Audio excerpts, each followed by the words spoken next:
Muy buenas a todos. Vamos a continuar con el tema que dejamos en el anterior vídeo sobre el golpe de Estado, ¿no? Que acabó con la Segunda República y el inicio de la Guerra Civil Española. Bueno, como os comenté, pues es un conflicto del cual, digamos, arrastrando consecuencias políticas, ¿no? Y nos acaba persiguiendo, ¿no? Como un fantasma a los españoles, pese a que ocurrió hace 80 años, ¿no? Y todavía, pues bueno, tenemos cicatrices históricas, políticas, ¿no? O incluso familiares, que no están cerradas en este conflicto, ¿no? También en parte por lo que ocurrió después, ¿no? Del conflicto, la dictadura militar y la transición de la cual hablaremos más adelante, ¿no? Y bueno, sabéis que bueno, la guerra civil cronológicamente va desde el julio del 36 hasta el 1 de abril del 39, un momento en que finaliza. La Segunda República estuvo vigente durante este periodo. Hablaremos de qué evolución sigue el gobierno republicano durante el periodo y qué evolución sigue en los sublevados durante este periodo de la guerra civil.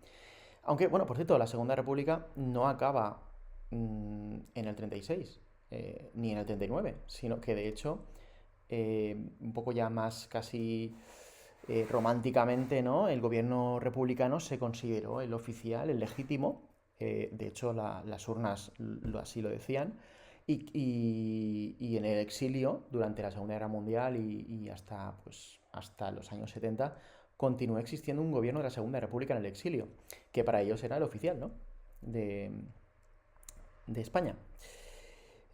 Hacían sus elecciones con los exiliados y tal, un poco así, casi más testimonial que otra cosa, ¿no? Pero bueno, tuvo su papel sobre todo en el periodo de la Segunda Guerra Mundial, que luego veremos. Por cierto, la Segunda Guerra Mundial, el contexto internacional hay que tenerlo muy en cuenta, porque empieza en el 39 y acaba en el 45. O sea, muchos historiadores consideran que la guerra civil es un preámbulo de lo que va a ocurrir a nivel mundial, ¿no? De esos odios ideológicos, ¿no? Y esa locura que va a desatarse durante la Segunda Guerra Mundial. Muy bien, pues me gustaría comenzar el tema comentando pues una frase del periodista y bueno, escritor y también periodista de guerra que ha vivido muchos conflictos bélicos, algunos de ellos de carácter civil, Arturo Pérez Reverte, ¿no? Que dice: lo malo de las guerras civiles es que oyes al enemigo llamar a su madre en el mismo idioma que tú. Esto nos habla un poco de la crudeza de lo que va a ser el conflicto, ¿no? De la guerra entre hermanos, la guerra fratricida, en la que al que matas, al que tienes enfrente de la trinchera, pues, pues igual era tu vecino o conocido, ¿no? Los odios, se van a desatar odios ideológicos terribles, ¿no? Durante el periodo. Os he dejado aquí un índice con lo que vamos a ver en el tema. En vídeos veremos los 3 4 primeros puntos. El resto pues lo veremos en aula. ¿Vale? Hay algunos apartados que bueno, que vamos a ver si podemos poner vídeos o salta algún tipo de copyright, pero bueno, así está. Vamos a ver el porqué de la guerra, las causas, qué características tuvo, sus aspectos internacionales, que van a ser muchos, y cómo se desarrolló el conflicto a nivel de avances en el frente, etcétera. Al mismo tiempo también qué evolución hay dentro de los bandos respecto a pues, qué pasa en el bando republicano y en el sublevado, y luego las consecuencias del conflicto. Eh, para examen, pues oye, lo más preguntable me parece, pues bueno, el porqué de la guerra, sus aspectos internacionales también serían preguntables, aspectos como el terror y el uso de la violencia, y luego, pues bueno, qué consecuencias tuvo el conflicto también me parece un aspecto importante, ¿no? Bien, a ver, respecto a las causas de la guerra, es complejo, es muy amplio, ¿vale? Evidentemente hay un golpe de Estado que lo desencadena todo, ¿no? El 18 de julio. Pero, a ver, podríamos encontrar unas causas del conflicto que enfrentó a esas dos Españas, ¿no? Que se van a lanzar una muerte fratricida en una serie de causas a nivel estructurales, ¿no? Es decir, a largo plazo, lo que podemos rastrear pues incluso en el siglo XIX, ¿no? ¿Por qué España fue a la guerra? Pues bueno, en el fondo en esta guerra civil se van a enfrentar. Van a haber varios enfrentamientos, ¿no? Por un lado, se enfrenta la España pobre, simplificándolo mucho, ¿no? La España de los que poseen contra los que no poseen, de los ricos contra los pobres. Va a haber un enfrentamiento también, va a haber varias capas, ¿no? En esta guerra civil. Hay una capa también de enfrentamiento periférico de distintas formas de entender España, de una forma más descentralizada o periférica a una forma más unitaria, ¿no? Del nacionalismo español. Ese también es una capa del conflicto. Y luego también hay un enfrentamiento entre dos Españas, la España católica o en este caso muy tradicional o más tradicional, y la España, mm, vamos a decir, laica o atea o revolucionaria, marcada por estas nuevas ideologías como el comunismo y el anarquismo que eran pues profundamente antirreligiosas, ¿no? Anticlericales. Entonces, bueno, hay muchas capas en el conflicto y muchas causas. Estas dos Españas, ¿no? Estas dos ideas se van a enfrentar, como os decía, ¿no? Y luego también está el aspecto oye, del pronunciamiento, de que los militares, como sabéis, había una tradición histórica en España desde el siglo XIX a la intervención en la política de los militares, ¿no? Y en el fondo podemos entender el golpe de Franco como, bueno, de los sublevados, como un pronunciamiento más, ¿no? Una intervención de los militares en política, que ya venía empezando otra vez en el siglo XX a ser algo recurrente, ¿no? Como reflexión, la yo situaría la pobreza como una causa fundamental. Si lo pensáis, las sociedades en las que hay grandes desequilibrios económicos, ¿no?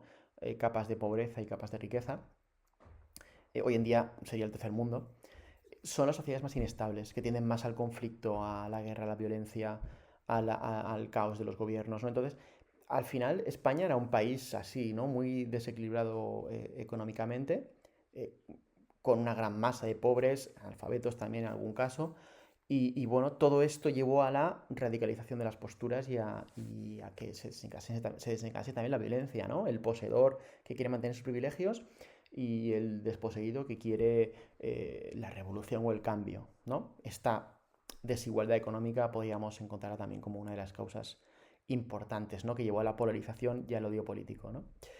Y luego, ya más centrándonos en las causas puntuales, coyunturales del momento, del 36, ¿no? O de la Segunda República, podríamos establecer una serie de causas que llevan al conflicto, que sería un poco entender el porqué del fracaso de la Segunda República. Por un lado, el contexto económico, la pobreza que había provocado, o los desequilibrios que había provocado la crisis del 29, con paro, con tensiones sociales, ocupaciones de tierras. Toda esta situación económica tensionó la sociedad y fue posiblemente la causa principal del fracaso de las políticas de la Segunda República. Recordad que es una crisis internacional a partir del 29, ¿no? Por un lado, esta situación económica. También el contexto internacional motivó o provocó en parte la guerra.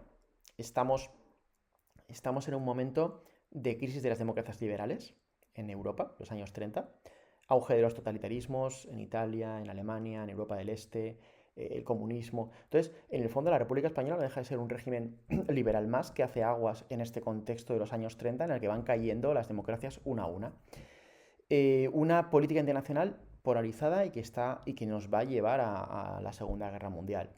En el fondo, esta guerra civil es una precuela, ¿no? de este suceso, porque vamos a ver enfrentadas también las mismas ideologías, los mismos conflictos, incluso los mismos protagonistas, ¿no?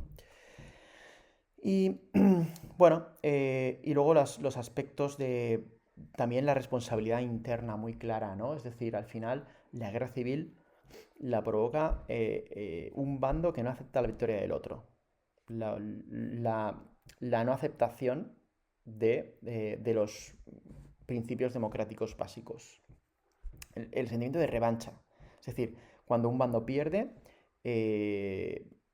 se enfrenta al otro, no acepta la derrota, conspira, hace una revolución o, en este caso, apoya el golpe de Estado como ocurrió con la derecha en el 36. Gran parte de sectores católicos y de la derecha española pues tuvo un papel importante en este apoyo social, ¿no? A los golpistas. Hecho del cual luego se arrepintieron, como os comenté, ¿no? Por ejemplo, la CEDA, José María Gil Robles, pues tuvo luego una reflexión importante sobre su papel apoyando al golpe de Estado. Y la Iglesia Católica también en los 70 reflexionó en este sentido, ¿no? Y hizo una autocrítica de qué papel jugó durante la guerra, que también fue no de reconciliación entre españoles, sino de enfrentamiento entre bandos, ¿no? Entonces hubo ahí responsabilidades también a nivel interno, ¿no? De la política interna que había llevado el 36, ¿no? De esa polarización que teníamos también en el 36 y en las elecciones del Frente Popular.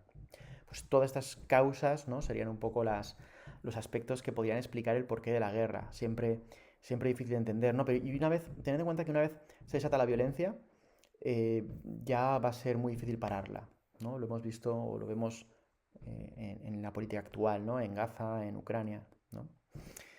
Por desgracia, todas las guerras se parecen. Vamos a ver paralelismos, ¿no? En esta guerra civil española. Bueno, pues pasando al segundo punto, esta guerra civil española no fue una guerra civil, un enfrentamiento entre bandos, sino que tuvo muchos matices, muchas características que van a hacer que atraiga las miradas y la atención de medio mundo. Por un lado, bueno, es una guerra ideológica, va a enfrentar a diferentes ideologías, comunismo, totalitarismos, fascismos y sistemas democráticos. Estas tres visiones del mundo, de la política, que son las tres ideologías o visiones del mundo que se van a enfrentar en la Segunda Guerra Mundial, están aquí presentes. La Segunda República como régimen liberal democrático, los movimientos obreros de extrema izquierda, apoyados por el comunismo, y los totalitarismos de derechas apoyados por el fascismo. Estas tres visiones, ¿no?, que se enfrentan en la Segunda Guerra Mundial están aquí presentes, también en diferentes motivos, ¿no? Y luego, bueno, ya hablamos del aspecto del golpe de Estado, de cómo se desarrolló su génesis, ¿no?, en Marruecos y luego en España. Y desde un primer momento el concepto propagandístico, ¿no?, de la idea de que estos sublevados no son unos golpistas, no van contra el Estado, sino que están realizando un alzamiento nacional, es decir, se están levantando contra una opresión e injusticia que consideran que es el Frente Popular. Esta retórica estará presente, ¿no?, en la ideología y en el bando franquista. Hay una visión de la guerra, como os decía, enfrentada entre dos Españas, ¿no? La visión el enfrentamiento religioso, ¿no?, también ideológico. Por un lado, para el bando sublevado, la guerra no es una guerra, es una cruzada. Es un alzamiento y es una cruzada. No, quiero notar que esto es un aspecto propagandístico, ¿no? Aquí vemos, por ejemplo, a Franco en pinturas posteriores como un cruzado medieval. Bueno, ¿qué significa esto de cruzada? La cual definiremos más adelante en el tema del franquismo también. La Iglesia Católica va a apoyar el golpe de Estado, ¿no? Entonces, para la Iglesia Católica esta guerra no es una guerra civil, es una cruzada en la que van a recuperar España para el catolicismo, ya que el avance de las ideologías de izquierda o del laicismo republicano estaba haciendo retroceder esa España del siglo XIX, ¿no?, católica, ese control social y político que tenía la Iglesia. Entonces, para la Iglesia, para la mayoría de sectores católicos españoles, esto dan su bendición, nunca mejor dicho, a la guerra y lo catalogan de cruzada. Ya sabéis que las cruzadas fue ese enfrentamiento medieval en el que se reconquistó, ¿no?, cruzados cristianos reconquistaron Tierra Santa. Entonces la idea esa de reconquista, de cruzada, está presente en el conflicto. Es una guerra santa para algunos sectores. Recordad que los carlistas van a apoyarla, y ellos son también ultracatólicos. El factor católico va a estar presente en el bando sublevado. Aquí vemos una imagen, pues, de un capellán militar bendiciendo a las tropas antes del combate, posiblemente carlistas, y bueno, Franco, como os decía, como un cruzado, ¿no?, elegido por Dios, caudillo de España por la gracia de Dios. Veremos después, ¿no?, en el franquismo. Bien, y por otro lado, en el lado republicano, como os dije, ha estallado la revolución, porque la República se ha debilitado enormemente al entregar armas a sindicatos y a grupos obreros, ¿no?, descontrolados, y eso provoca, pues, que en el bando republicano algunos sectores decidan, pues bueno, antes de ganar la guerra, o al mismo tiempo que ganamos la guerra, vamos a hacer una revolución social y vamos a acabar, pues, con las desigualdades económicas, ¿no?, y de propiedad que existía en esta España del 36. Aparte, pues bueno, esta revolución va acompañada también de un cambio social, ¿no?, de roles, de un cambio económico, desaparición de la propiedad privada, perdón, y de roles sociales y de control en el que la Iglesia, por ejemplo, va a ser atacada, ¿no?, como elemento que defendía el status quo y el orden social y la propiedad tradicional, ¿no? Entonces vemos esta imagen, por ejemplo, de milicianos saqueando iglesias, disparando o fusilando monumentos, ¿no? La idea de la revolución, sobre todo dirigida por grupos anarquistas y y comunistas, ¿no? Voy a poneros muchas imágenes durante el tema para que veamos un poquito, para que situemos lo que está pasando. Es súper interesante lo que está pasando en España, ¿no? Porque bueno, ya tenemos un periodismo, hay muchas imágenes del conflicto, atrae también las miradas de muchos fotoperiodistas internacionales que vienen aquí a tomar imágenes de lo que está pasando. Y ya os digo que el mundo está mirando atentamente lo que pasa en España porque temen que sea o que sea la chispa que inicie la guerra en Europa, que está mascándose, ¿no? Por el auge o el expansionismo alemán, sobre todo. Bueno, pues esta imagen corresponde a Barcelona, nada más comenzado el golpe de Estado. Son, en este caso, milicianos de la CNT, anarquistas, recordad la Confederación Nacional de Trabajadores, que bueno, que pues se han dedicado a colectivizar, a nacionalizar vehículos, armamento, han controlado la situación en la ciudad y pues bueno, se van a dirigir luego al frente, ¿no? En columnas de milicianos, obreros, de gente así un poco entusiasta, pero sin ningún tipo de armamento, de instrucción militar, que van a intentar, pues, hacer frente a un ejército profesional, cosa que será bastante difícil al principio, ¿no?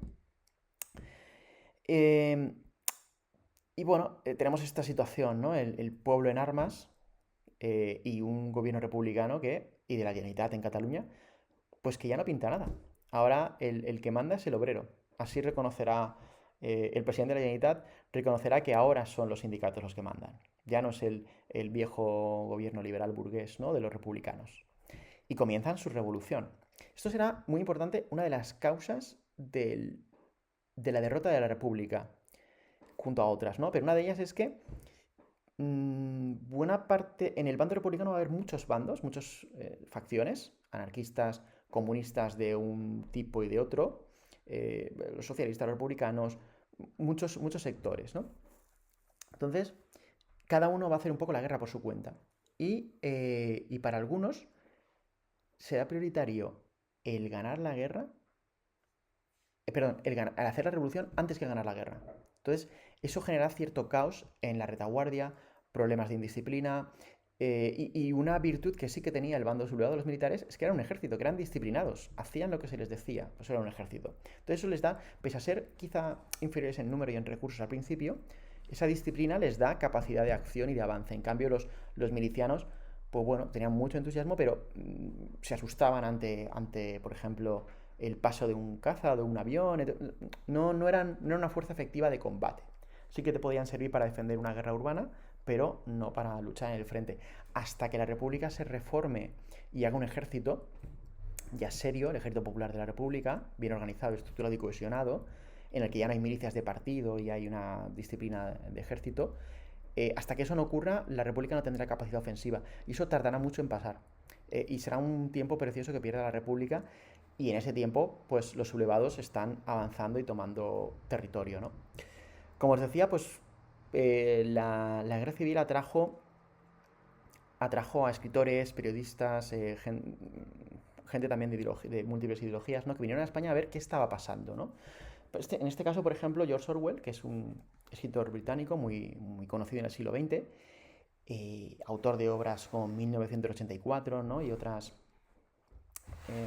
y otros trabajos, ¿no? Un escritor que en este caso también de ideología próxima a las izquierdas, que escribe un libro, Homenaje a Cataluña, en el que narra, pues, lo que está pasando en la ciudad, en Barcelona, en los primeros meses de la guerra civil, cómo se ha desatado un cambio, una revolución, ¿no?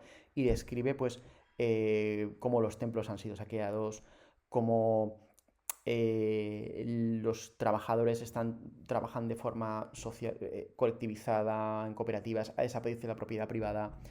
Las formas en el lenguaje, en la comunicación han desaparecido. Ahora ya no se tratan de usted ni de señor, sino todos son camaradas. Ha habido un espíritu, está ya un espíritu, como os decía, revolucionario, ¿no? Sobre todo en el lado republicano, en algunas zonas. Em, muchos, muchos periodistas vienen atraídos por lo que está pasando, como os decía, ¿no? Y en este caso, pues la imagen de la República llama mucho la atención esto, ¿no? Los milicianos y las milicianas que, fusil en mano, luchan por defender la República. Ya os planteé que posiblemente la mujer, pues era la que, bueno, hoy día 8 de marzo, ¿no? Día de la Mujer, era la que tenía quizá más intereses y más se jugaba en esta guerra civil, ¿no? Y bueno, la imagen de la mujer miliciana, fusil en mano, que lucha en la trinchera, también fue una imagen muy buscada por el fotoperiodismo internacional. Y hubo casos, ¿no? de milicianas que tuvieron su papel en el frente, aunque, bueno, no fueron, no lucharon de igual a igual en el lado republicano, aunque sí que tuvieron su cierto papel, ¿no? Esta fotografía es de una chica que tiene 17 años, como vosotros, se llama Marina Ginestá, tomada en Barcelona. Y bueno, es un edificio, está tomada en el edificio de Telefónica que ha sido colectivizado o asumido, o controlado o nacionalizado por la CNT, por el sindicato anarquista, que se ha hecho una fuerza súper importante en la ciudad. Recordad que los anarquistas en Barcelona tenían una fuerza de cerca bueno, de miles de afiliados. Y bueno, ella pues con esa mirada, ¿no? Posa con su fusil, ¿no? Con esa mirada de un poco de altivez que le da la juventud, ¿no? Y de esperanza, ¿no? Ante la revolución, ante los cambios que se plantean, ¿no? Porque para algunos esto es la esperanza, ¿no? La posibilidad de hacer esa revolución social.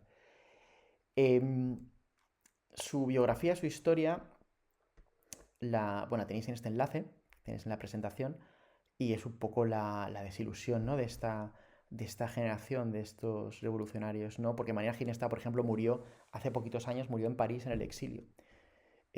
Acabó, bueno, como muchos otros españoles, como veremos al final del conflicto, en el exilio, pagando con su patria, ¿no? Estas imágenes, ¿no? Son tomadas también en el 36, en julio. Por esto quiero remarcaros el carácter ideológico de la guerra, ¿no? Las banderas rojas y negras del anarquismo, de la CNT, como veis pues en los gorros. Y ellos, fijaos que visten con el mono de trabajo. ¿Eh? Realmente no son gente con, algunas mujeres también presentes, no son gente con experiencia militar. Eh, este se parece mucho a Ian Brody, al actor. Pero bueno, es para que veáis un poquito la espontaneidad de esta revolución, ¿no? Esta imagen también es un icono de la guerra, es el miliciano, ¿no? Y esta imagen es el icono posiblemente de la guerra civil. Se llama Muerte de un miliciano, tomada por Robert Capa, un fotoperiodista que acude a la península pues eso, a enseñar al mundo lo que está pasando. La guerra civil copó las portadas de los periódicos internacionales, ¿no? Durante varios años. Y bueno, esta imagen pues representa la muerte de un militar en el frente. No está claro si fue una foto tomada real en el momento o fue un posado, que es muy frecuente en esta época también. Pero bueno, ha sido una imagen icónica, ¿no? de la guerra civil. Esta imagen corresponde a unos milicianos también. Milicianos o bueno, sí, o del bando republicano, que parten hacia el frente de Aragón seguramente a luchar contra los sublevados en los primeros meses de la guerra.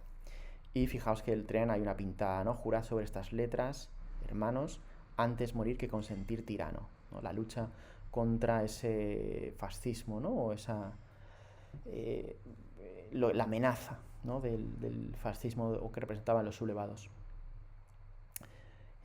Aparte del aspecto ideológico, muy presente en ambos bandos, religioso, fascismo, comunismo, ideologías de izquierdas, ¿no?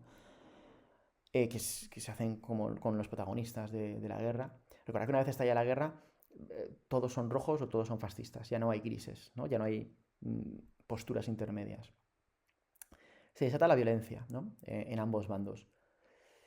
Em, vamos a hablar de la violencia también, de la represión, que podría ser un tema de examen, ¿no? Como esto se usa como arma de guerra. Los fusilamientos en la retaguardia, por eso una característica de esta guerra es que van a morir casi tanta gente en la retaguardia como en el frente, debido a la violencia en ambos bandos. Los fusilamientos debido a la declaración del estado de guerra, de opositores políticos, de gente que se opone a uno u otro bando, o simplemente vendetas personales van a ser algo frecuente, ¿no? Rencillas, ¿no? En un pueblo lo toman los sublevados y se cargan a los rojos, o a los que tenían, o al maestro de escuela que era republicano, como vimos en la lengua de mariposas, o no sé, o a un líder sindical o político, y al revés, en la zona controlada por la República, fusilarán a curas y monjas que se convertirán en mártires después en el franquismo o a líderes de la derecha. Esta fotografía corresponde posiblemente a un posado porque no es posible, no creo que sea real, ¿no? Esta toma, ¿no? Pero esta foto sí que es real, en este caso es en julio del 36, pues algún guardia de asalto, fiel a la República, algunos milicianos que han controlado a los militares, se han sublevado, y en este caso el militar pues que lo iban preso, y bueno, pues su cara indica pues que pues posiblemente no pase de esta noche, ¿no? Hay imágenes muy duras de la guerra. Em, Lógicamente no vamos a poner cadáveres, ¿no? Pero fijaos cómo los niños a lo que jugaban, ¿no? En las calles, ¿no? Y en los pueblos. Jugaban a lo que veían. En este caso, pues un comité de fusilamiento. Eh, por cierto, anoche en Estados Unidos, en Carolina del Sur, murió un preso condenado a cadena perpetua fusilado. Después de 25 años de condena, ¿no? O sea, este tipo de ejecuciones todavía no han desaparecido, ¿no? Y más en estado de guerra en el que las protecciones constitucionales desaparecen, ¿no? Y caen. Esta foto también, pues, bastante, ¿no? Es graciosa, pero al mismo tiempo inquietante, ¿no? Niños jugando en Madrid, en el Madrid del 36, en manos republicanas, recordar. Pues bueno, niños jugando a hacer un desfile, pues van de enfermeras, de milicianas, con la bandera republicana, un niño lleva una pistola, o sea, es decir, los niños juegan a la guerra. Em, vamos a hablar del terror de la violencia, ¿no? Y cómo se va a usar en uno u otro bando. En el bando sublevado primero vamos a hablar de esta violencia, de este uso del terror como arma, ¿no? Como os digo aquí. Por un lado, Emilio Mola, el director del golpe de Estado, que ya hablamos de él, recuerda que en las instrucciones de los golpistas tenía este aspecto, marcaba estas cuestiones, ¿no? El movimiento ha de ser simultáneo y desde luego con una gran violencia, el uso del asesinato de todo aquel que no piense como nosotros, que sea un opositor. Porque hay que usar la violencia para que una vez dejes atrás el frente, ya nadie se levante contra ti. Hayas sembrado tal miedo que controles psicológicamente la población, ¿no? Esto es un poco la idea del uso de la violencia. Fijaos, se calculan 150.000 los represaliados por ambos bandos durante la guerra. 150.000 víctimas en la retaguardia. Ya hablaremos en las consecuencias del conflicto como esto es un aspecto pendiente, ¿no? De qué pasa con estos fallecidos, que algunos de ellos todavía están en cunetas, en carreteras y en pueblos en España, ¿no? O en cementerios, en fosas comunes. En España tenemos fosas comunes todavía con muertos de la guerra civil. Y bueno, el Quepo de Llano, este texto, este uso de la violencia fue documentado en un selectivo hace unos años. Fijaos Quepo de Llano, el general que ha controlado Sevilla, qué tipo de mensaje da a sus tropas, ¿no? Quepo de Llano y otros generales se convertirán en caudillos en su región, ¿no? El control de Andalucía, firmará sentencias de muerte, o sea, esta gente tenían el poder absoluto en las regiones que iban controlando durante la guerra, ¿no? Fijaos en las instrucciones. Nuestros valientes legionarios irregulares han enseñado a los cobardes rojos lo que significa ser hombre. Y de paso también a las mujeres. Después de todo, estas comunistas y anarquistas se lo merecen. ¿No han estado jugando al amor libre? Esta idea, ¿no? De cierta... ya no hay el control de la iglesia, ¿no? En cuestiones como el sexo o el amor, ¿no? Ahora por lo menos sabrán lo que son los hombres de verdad y no milicianos maricas. No se van a librar por mucho que forcejeen y pataleen. Es decir, en este mensaje que está diciendo la máxima autoridad es que está incitando y legalizando el uso por ejemplo, violaciones como arma de guerra. Todo esto que estamos aquí comentando hoy en día son crímenes de guerra tipificados por la ONU y bueno, pero es en este momento pues para que veáis el cariz de la guerra, ¿no? Cómo van a sufrirlo este tipo de terror y represión psicológica a los españoles.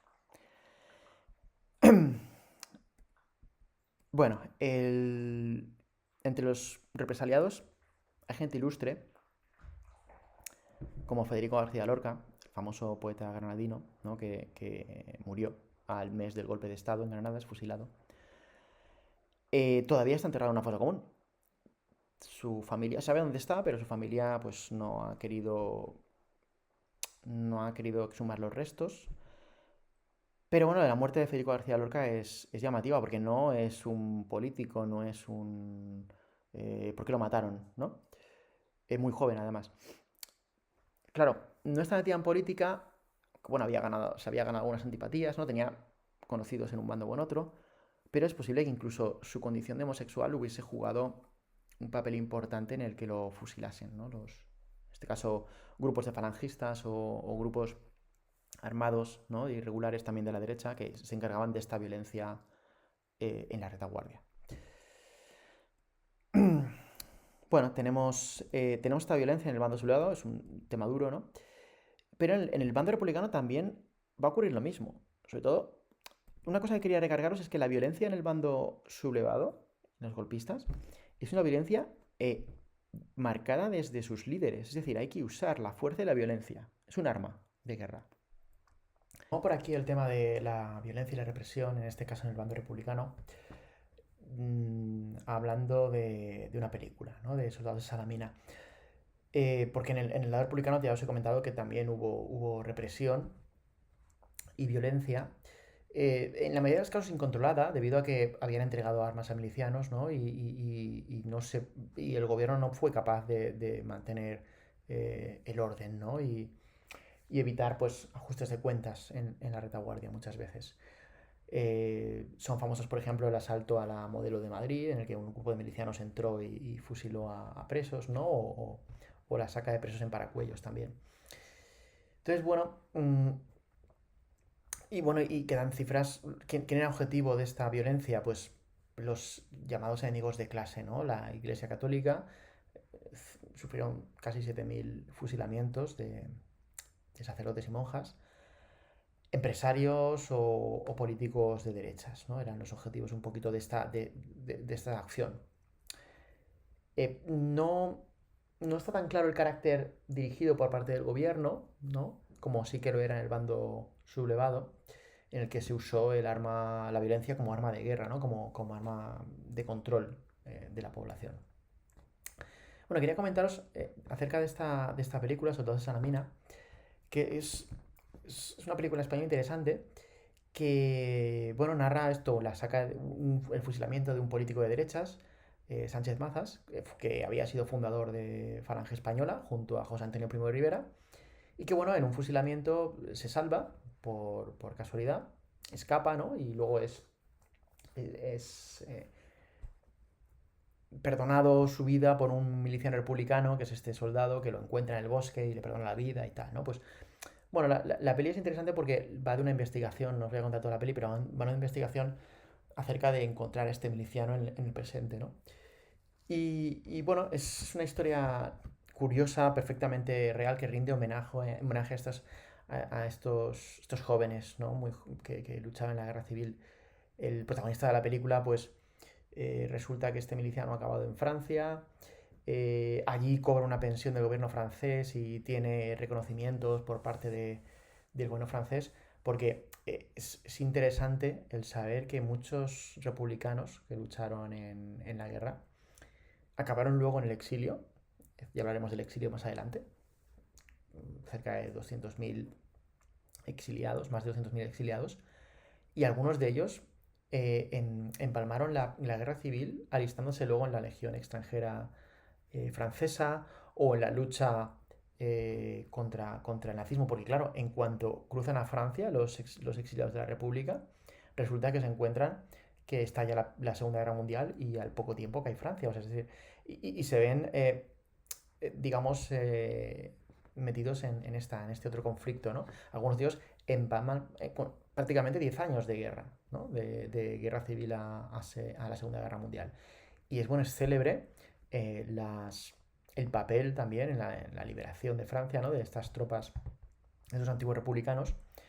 Porque, bueno, las primeras brigadas en entrar en París, los tanques que entraron en París, eran brigadas formadas por milicianos españoles veteranos de la guerra civil. Y llevaban en los nombres de los tanques, llevaban las batallas, ¿no? Brunete, Belchite, ¿no? De las batallas que habían librado, perdido y ganado en la guerra civil española, ¿no? Entonces, bueno, la película narra eso, ¿no? Cómo se da la injusticia histórica, ¿no? Que estos españoles son reconocidos por el gobierno francés por sus actos, pero tuvieron que pasar toda su vida en el exilio y sin ser nunca reconocidos en España, ¿no? Eh, bueno, muchos de ellos lucharon por su revolución, por sus ideas, algunos con valores democráticos, otros, pues bueno, por estas ideas obreras, ¿no? Pero lucharon por la República y perdieron, ¿no? Bueno, tenemos este aspecto de la represión que podría ser interesante de cara a un examen. Os tengo en la presentación también este prólogo está cortado, pero es el prólogo de un autor, de Manuel Chávez Nogales, que es un escritor, un periodista interesante que vive la guerra civil en Madrid. Le pilla el golpe de Estado en Madrid. Y bueno, se va al exilio, lo escribe, como veis, en Francia, su obra. Y él cuenta pues cómo vivió esos primeros momentos, ¿no? Del golpe de Estado. Entonces él se describe, no vamos a leerlo todo, es interesante que lo leáis, porque él está es desde el punto de vista de una persona que le pilla todo en medio, ¿no? Él se define como un demócrata, liberal, republicano, un pequeño burgués, una persona, pues bueno, clases medias, ¿no? De la España de aquella época, ¿no? Y cómo se ve arrastrado, él describe cómo se ve arrastrado por la polarización de los comunistas que acaban controlando pues el periódico y la propaganda, ¿no? Y acaban también fusilando también a sus rivales políticos. Y luego describe también pues cómo era la visión de los fascistas y tal. Y él describe que repudiaba tanto pues eso, esos bombardeos de los fascistas como las barbaridades que estaban cometiendo los comunistas en el bando republicano, ¿no? Entonces, da un poco esa visión, ¿no? de cómo España cae en este absurdo, ¿no? De los odios y de la polarización política. Y bueno, y cuenta pues cómo va evolucionando su situación hasta que decide irse al exilio, ¿no? Porque, bueno, él sabía que había un grupo de falangistas que querían fusilarlo, pero al mismo tiempo él también se declaraba anticomunista, ¿no? Bueno, él realmente no encajaba en ningún mando, en ningún aspecto, en un lugar, ¿no? Y al final se va al exilio, ¿no? Y dice, pues bueno, al final, el resultado final de esta lucha, ¿no? No me preocupa demasiado, no me interesa gran cosa saber quién va a ganar, porque el que gane va a ser pues un dictador que se instale sobre un charco de sangre, que es lo que va a quedar de España, ¿no? Ya sea de un bando de la trinchera o de otro. Entonces, bueno, el precio que paga por su libertad es la patria, ¿no? Acaba viviendo en el exilio, como os decía. Esa idea de que en esta España de la guerra civil ya no hay lugar para los grises, o eres blanco o eres negro, no, eh, la convivencia y la cordura se ha roto, ¿no?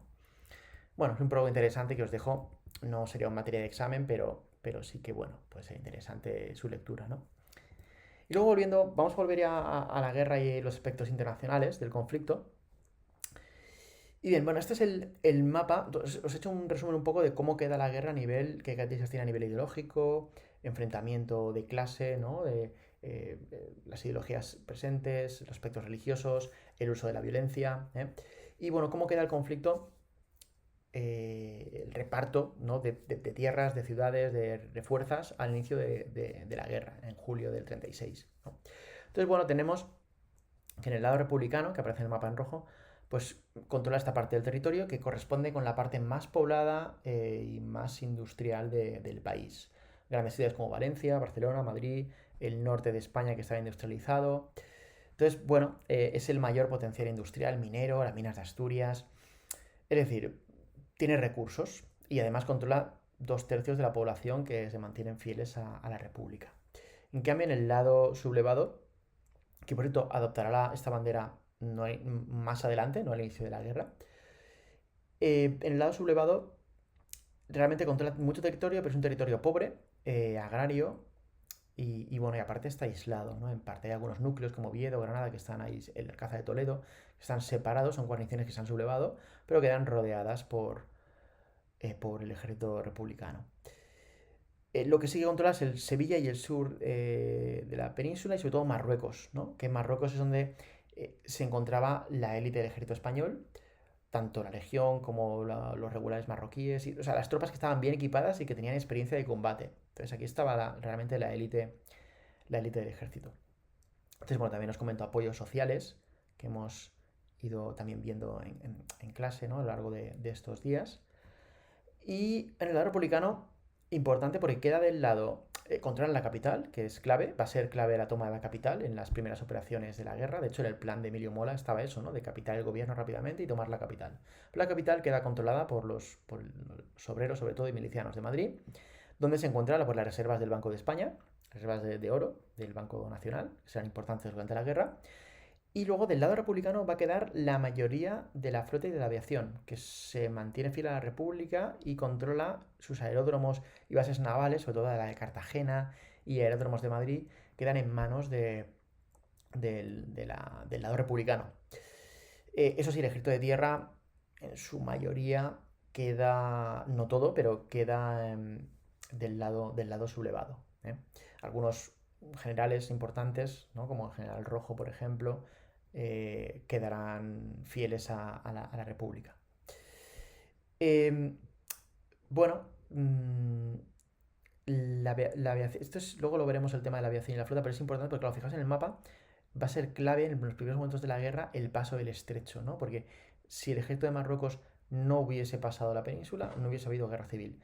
Pero esa aviación, esa flota y aviación de la República no consigue hacerse con el control del estrecho, sobre todo porque muy pronto, el 25 de julio, llega la ayuda aliada del eje, de la Italia fascista y de la Alemania de Hitler, que con un puente aéreo y con su aviación rompen el cerco del estrecho y consiguen pasar las tropas vuelo a vuelo. Prácticamente legionario, los depositan en Sevilla y durante semanas van moviendo todo el ejército de Marruecos a la península, ¿no? Y entonces ahí ya la guerra habrá empezado y será inevitable y de hecho la iniciativa la va a llegar siempre el lado sublevado gracias a esto, ¿no? Em, Apoyos internacionales, en un principio Francia es relativamente próxima, es próxima a la República, hay algún paso de aviones a través de la frontera y de material, pero enseguida se corta, ahora veremos el porqué, ¿no? Y hubiese sido clave porque la República tiene un gobierno muy parecido al de la República Española, ambos eran repúblicas, pero el Reino Unido, digamos,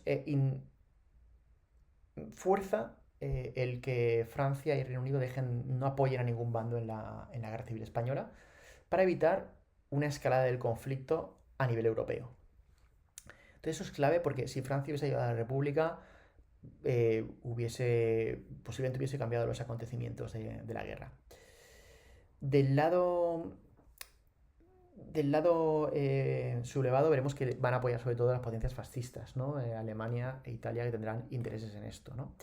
Como os decía, pues bueno, las fuerzas, la aviación queda del lado republicano, en su mayoría, la aviación de guerra. Lo que pasa es que, claro, la aviación militar republicana era bastante precaria, ¿no? Y atrasada. ¿Qué va a ocurrir? La llegada de aviones, tanto italianos como alemanes y como rusos, va a dejar obsoleto este tipo de aviación, ¿no? Y en cuanto a la flota, se da un hecho curioso, ¿no? Y es que la flota queda en manos republicanas en su mayoría, tienen buena parte de los destructores y submarinos que están en Cartagena, porque la marinería se subleva. ¿Os fijáis? Muchos efectivos de marinería rasa apoyan a la República, se sublevan contra los oficiales, porque la mayoría de los oficiales sí que apoyan el golpe de Estado, como veis, ¿eh? Pero se da para la marinería republicana, para hacerse con el control de la flota, acaba eh, encarcelando o supongo que fusilando también oficiales sublevados, ¿no? Claro, tienen muchos barcos, pero falta mando, ¿no? La República no podrá ejercer ese dominio del mar teórico así que no les servirá de mucho, la verdad. La guerra se decidirá sobre todo en tierra. Eh, bueno, vamos a tratar aspectos, tercer punto de la guerra civil, del tema, que es aspectos internacionales, ¿no? La dimensión internacional del conflicto. Muy importante porque, claro, como os dije, habrá los países europeos y van a apostar, ¿no?, por bandos en la guerra civil. No va a ser un hecho aislado de la península, sino que va a tener muchas conexiones. Como veis aquí, fotografías, pues, la esvástica, la Unión Soviética, esta foto de la Unión Soviética en la Puerta de Alcalá, ¿no? Es decir, va a haber muchos apoyos internacionales a la guerra porque buscan un aliado en un futuro. El conflicto, la Segunda Guerra Mundial parece que va a estallar inevitablemente, ¿no? Es un camino de no retorno que han tomado sobre todo potencias como Alemania. Y bueno, buscan un apoyo más en España que tiene su lugar estratégico, ¿no? Está a la espalda de Francia. De hecho, ¿por qué los alemanes van a apoyar a la España sublevada de Franco? Pues porque en el fondo van a buscar un posible enemigo a la espalda de Francia en la futura contienda. Y luego España tiene un papel importante en el control del Mediterráneo a través de Gibraltar.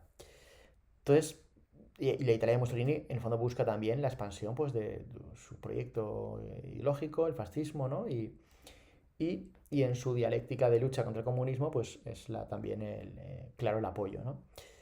Y la Unión Soviética, pues bueno, también apoyará al gobierno, va a ser el único apoyo que encuentre internacionalmente la República, porque esto es muy importante. Las democracias liberales, Francia e Inglaterra, van a abandonar a la República, la van a dejar a su suerte, cuando realmente el gobierno republicano pues será próximo constitucionalmente y como forma de gobierno a estos sistemas.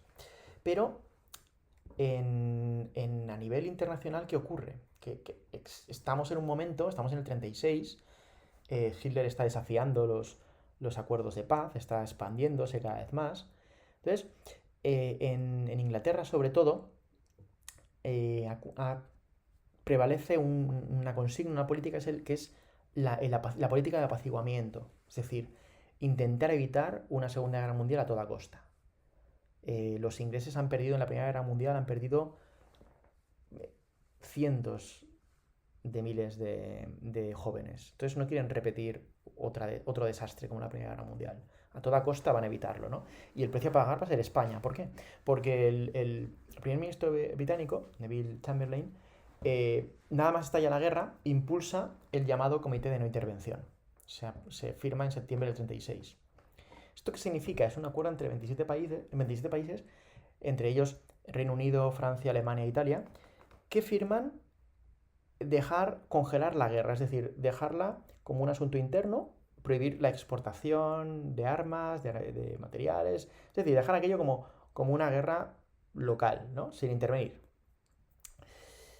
Claro, ¿qué ocurre? El comité de intervención supone un primer problema, y es que sitúa en pie de igualdad a un gobierno legítimo como el de la República del Frente Popular, que había sido elegido por las urnas, contra unos sublevados, unos rebeldes. Entonces, claro, ya los coloca igual. Ninguno de los dos va a poder acceder a las armas.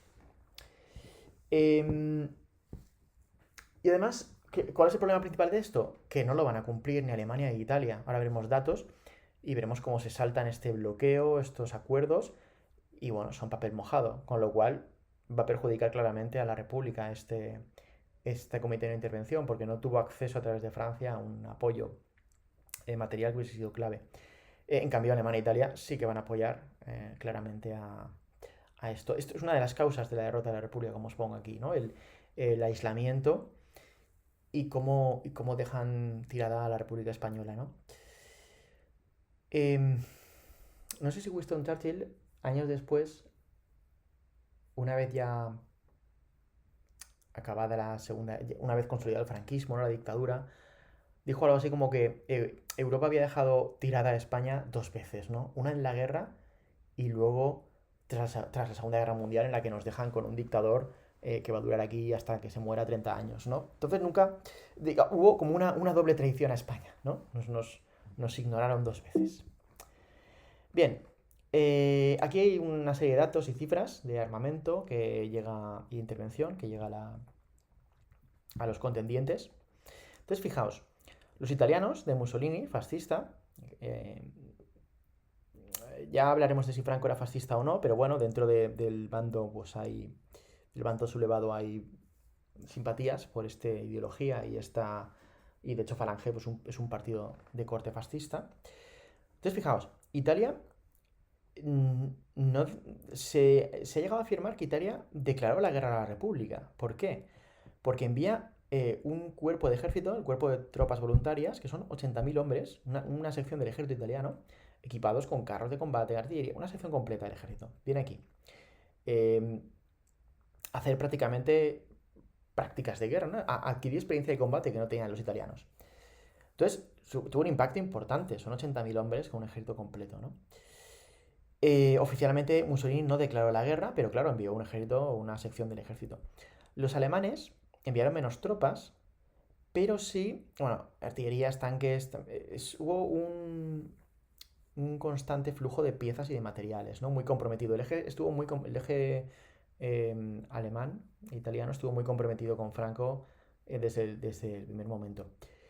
Sí que es verdad que del punto de vista alemán, lo que sí que vino es sobre todo un apoyo aéreo, ¿no? El dominio del cielo fue sobre todo apoyado por la famosa Legión Cóndor. No sé si tengo por aquí alguna foto. La que hemos visto aquí al principio, ¿no? La Legión Cóndor, que fue una sección de la Luftwaffe, de las fuerzas aéreas alemanes, bueno, que vienen a España a hacer prácticamente prácticas de sus nuevas armas, ¿no? De formas de bombardeo en picado. Van a experimentar con sus cazas y nuevas armas y bombardeos a ciudades civiles que veremos, ¿no? Entonces, Hitler se toma la guerra, pues eso, como una oportunidad de poner en práctica su ejército recién creado, ¿no? Em, y luego, desde el punto de vista republicano, la Unión Soviética no envía tropas, porque se queda muy lejos, envía algunos oficiales, gente que entrena y tal, pero no hay soldados soviéticos aquí. Sí que hubo un compromiso bastante importante de materiales, tanques, artillería, algunos de bastante calidad, eh, aviación. Entonces, directamente la Unión Soviética prácticamente salvó Madrid y permitió a la República hacer la guerra, porque si no llegaba a ser por estos envíos de material, hubiesen caído muy pronto en el primer año de guerra. Tampoco salió gratis, ¿no? Porque famoso se pagó con oro, ¿no? Con el oro del Banco de España, ¿no? El famoso oro de Moscú, ¿no? Que también fue un poco mitificado por el franquismo, ¿no? Pero, bueno, también la Unión Soviética pues quería luchar contra el avance del comunismo, ¿no? Y del fascismo, perdón, y por eso apostó por la República Española. Claro, viendo esto vamos a entender por qué la República Española va a dejar de ser un gobierno republicano, demócrata, liberal, ¿no? A girar hacia cada vez gobiernos más hacia la izquierda y próximos al comunismo. ¿Por qué? Porque la Unión Soviética eran los únicos que le estaban ayudando, ¿no? Aquí, pues por ejemplo, en el 38, pues en la Puerta de Alcalá en Madrid, pues aparece este peloteo a la Unión Soviética, ¿no? Porque eran los únicos que les daban armamento, ¿no? Entonces, bueno, precisamente pues la República se acabó convirtiendo en un gobierno muy próximo al comunismo. La Unión Soviética organizó un grupo de voluntarios que merece un capítulo especial, que son las Brigadas Internacionales. Son cerca de 40.000 voluntarios que vienen a España a luchar de todo el mundo. Vienen a luchar contra el fascismo, ¿no? Porque desde un primer momento, la guerra de España se vio como una primera batalla contra el fascismo a nivel internacional. Esa batalla que estaba a punto de venir en la Segunda Guerra Mundial. Entonces, bueno, es admirable esta gente, ¿no? Vinieron británicos, norteamericanos, hasta chinos.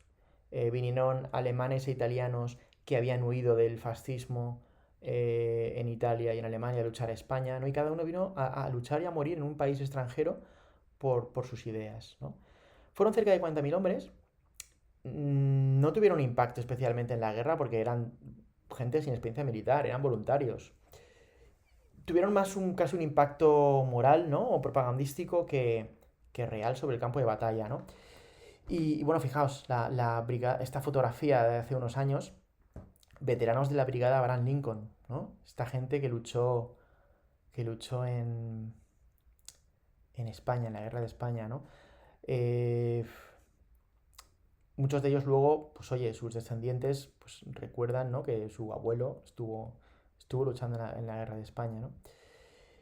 Eh, esta foto también es de los brigadistas internacionales, ¿no? Aunque parece una foto un poco más del Día del Orgullo, pero bueno, son brigadistas, ¿eh? Con una camiseta con la bandera republicana, son fotos coloreadas. Estos también son brigadistas, posiblemente franceses, por el armamento. Y bueno, muchos sufrieron lo más duro de la guerra, ¿eh? Muchos de ellos no volvieron a sus países.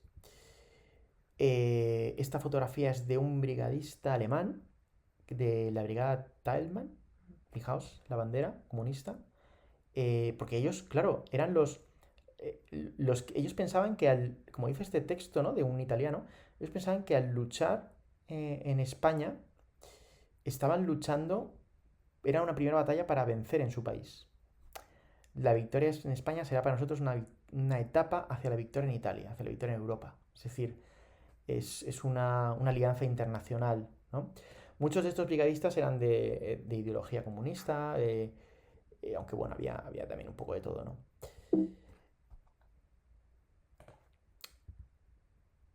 Bien, como os decía, sí, aquí está la Legión Cóndor, ¿no? El lado alemán, la aviación, ¿no? Estas nuevas armas de guerra que va a probar Hitler. Y de hecho va a probar nuevas técnicas de combate como son los bombardeos hacia objetivos civiles. Porque en la guerra de España se va a ensayar nuevas técnicas de guerra. Es decir, el objetivo ya no va a ser el frente o la batalla, no, no, el objetivo es también las ciudades. Hay una guerra industrial, una guerra contra la industria, contra las comunicaciones, contra la moral de la población civil, con bombardeos, con destrucción de ciudades. Entonces eso va a hacer que la guerra sea un precedente de lo que va a ser la locura de la Segunda Guerra Mundial. Una guerra industrial, una guerra salvaje, ¿no? Em, este documento explica un poco este contexto, ¿no? Del apaciguamiento, del abandono de las democracias, ¿no? Es una carta al embajador de la República Española en Londres, febrero del 38, y viene a decir, pues es un hecho que Inglaterra está decidida a no hacer nada en la guerra ante la agresividad de Alemania e Italia. Por convicción o por necesidad, los hombres que dirigen su política exterior mantienen la tesis de que nada se opone en principio a la posibilidad de una pacífica convivencia entre democracias y dictaduras. Esto es muy gracioso, ¿no? Como ¿Cómo podemos hacer el paralelismo con los tiempos modernos, ¿no? Con los tiempos actuales, en el que el garante de la democracia mundial, ¿no? Donald Trump, parece que puede convivir, ¿no? O desea convivir de forma pacífica con dictaduras autoritarias como la de Putin o la de China, ¿no? Ya veremos qué nos deja, ¿no? Qué lección nos deja la historia, ¿no? Entonces, básicamente viene a decir que mientras el gobierno inglés mantenga esta política ante la situación europea, no se puede hacer nada respecto a España. Y en España mantiene una actitud de hipócrita imparcialidad. Es decir, mira hacia otro lado, pero de forma hipócrita porque sabe, evidentemente los ingleses sabían que desde el año 36 los italianos y los alemanes estaban enviando tropas, pero miraron hacia otro lado. Luego al final toda esta política ya sabéis que les salió mal, ¿no? Porque al final lo único que hizo fue envalentonar a Adolf Hitler, que paso a paso iba comiéndose países, ¿no? España, Austria, Checoslovaquia, hasta que al final invadió Polonia y estalló la Segunda Guerra Mundial. Bien, eh, lo que os decía sobre una característica de la guerra.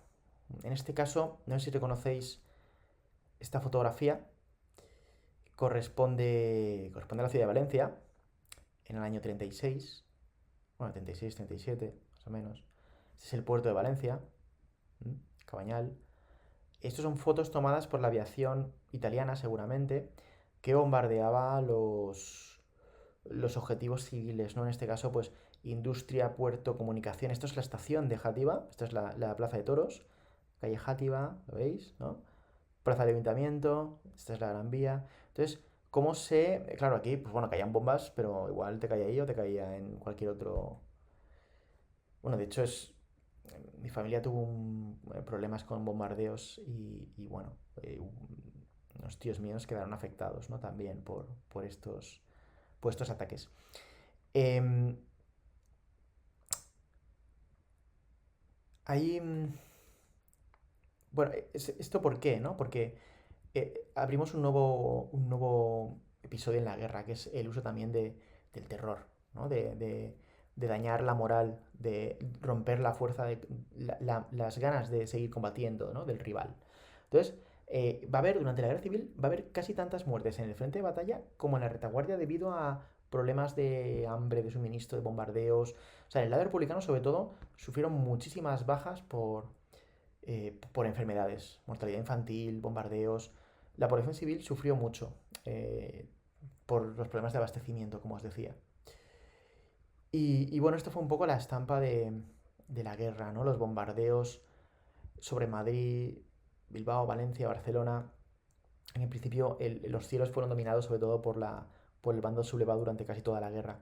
Esta imagen corresponde a búnkeres en los que la población civil se refugiaba, en este caso, pues niños. En la ciudad de Valencia, de hecho, hay muchos búnkers de la guerra civil. Algunos de ellos son visitables. Unos niños refugiándose de un ataque de la aviación. Es el famoso sonido de las sirenas, ¿no? Que anuncian la aviación, el ataque de la aviación. Esto es una imagen del metro de Madrid. Aquellas ciudades que tenían metro pues servían como refugio para los bombardeos. Los niños pasando, pues bueno, estos momentos. Y esta imagen, pues bueno, nos enseña que al final todas las guerras se parecen, ¿no? Aunque hayan pasado 90 años. Esta imagen es de Ucrania, del metro de Kiev, de hace unos años, ¿no? Sabéis pues, que Kiev también ha sufrido bombardeos, misiles, ataques, cuyo objetivo pues acaba siendo la población civil, ¿no? Y bueno, en las imágenes con terribles paralelismos siempre son las mismas, ¿no? Al final, los que sufren y los que mueren muchas veces no están en el frente de batalla, ¿no? Y son inocentes. Em, la, la Guerra Civil Española nos dejó también un antecedente de lo que va a ser la Segunda Guerra Mundial, ¿no? En la Segunda Guerra Mundial se van a arrasar ciudades por completo, ¿no? En Dresde, en una noche murieron 100.000 personas, en una noche, por parte de los bombardeos aliados, ¿no? O en Hiroshima, Nagasaki, ¿no? La destrucción de ciudades, ¿no? Entonces, ese, o los alemanes bombardearlo de Londres también, ¿no? Entonces, bueno, estas técnicas de guerra van a ser ensayadas en España. Y es célebre, estas imágenes corresponden a la ciudad de Guernica, en Bilbao. Una pequeña ciudad sin ningún valor militar, estratégico, pero sí valor simbólico, ¿no? Porque es como algo así como la ciudad más simbólica en la patria vasca, ¿no? Cierto, la verdad es que no sé muy bien su trasfondo, pero tiene mucha importancia, ¿no? En la idiosincrasia vasca, ¿no? Entonces, Guernica fue elegida como objetivo de guerra por el bando franquista. Y quien llevó a cabo el bombardeo y destrucción de la ciudad fue la aviación alemana de la Legión Cóndor, con bombas incendiarias, cuyo objetivo era pues, destruir la ciudad y dejar esta imagen, ¿no? Eh, este horror de la guerra, que lo vimos por primera vez en Guernica, pero lo hemos visto en Gaza hace unas semanas, ¿no? O en cualquier otro conflicto bélico. Desde entonces, desde la guerra civil va a ser una constante, ¿no? En las guerras. El bombardeo de Guernica inspiraron a Pablo Picasso, que en esta época vivía en París, a pintar su más famoso cuadro, ¿no? El Guernica de Picasso. Estas, estas imágenes, ¿no? De los bombardeos en blanco y negro que vio en la prensa de la ciudad destruida, de los civiles, ¿no?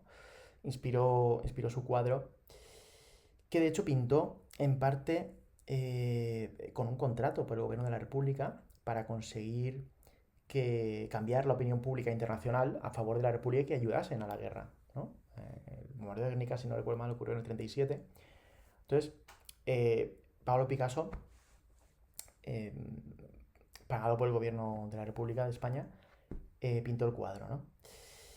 Él intentaba denunciar los horrores de la guerra en este cuadro, ¿no? Pues la ciudad en llamas, una madre que lleva a su hijo en brazos muerto ya por el bombardeo, este soldado con la espada rota, incapaz de luchar, que dicen que representa al ejército de la República. ¿No? Pues todo este cuadro de huida, ¿no? De desasosiego, de dolor, eh, ha sido un icono, ¿no? Del antibelicismo, de la denuncia de la barbaridad de la guerra, pues en el siglo XX. La historia del cuadro es curiosa porque, claro, lo pintó en París, pero ganó el bando franquista. Entonces Pablo Picasso puso como condición en su testamento, ¿no? De pictórico, que el cuadro pertenecía al gobierno de España, porque lo había pagado. El cuadro solo lo haría a España cuando hubiese libertades y democracia, ¿no? Claro, el franquismo lo reclamaba, pero no que el Guernica estuvo en el MoMA de Nueva York, Museo de Arte Moderno de Nueva York, durante pues prácticamente 40 años, hasta que en los años 80, una vez ya volvió a la democracia a España, se reclamó el Guernica y volvió a España. Y hoy en día lo podéis admirar, es un lienzo enorme de pues, 12 metros de largo más o menos. Lo podéis admirar en el Museo Thyssen de Madrid, ¿no? Junto a la estación de Atocha. Sin duda, pues una de las obras de arte más interesantes del siglo XX, ¿no? Por también su trasfondo histórico. Muy bien, y aquí dejamos los aspectos internacionales de la guerra. Nos queda pendiente ver pues, cómo desarrolla y evoluciona el conflicto.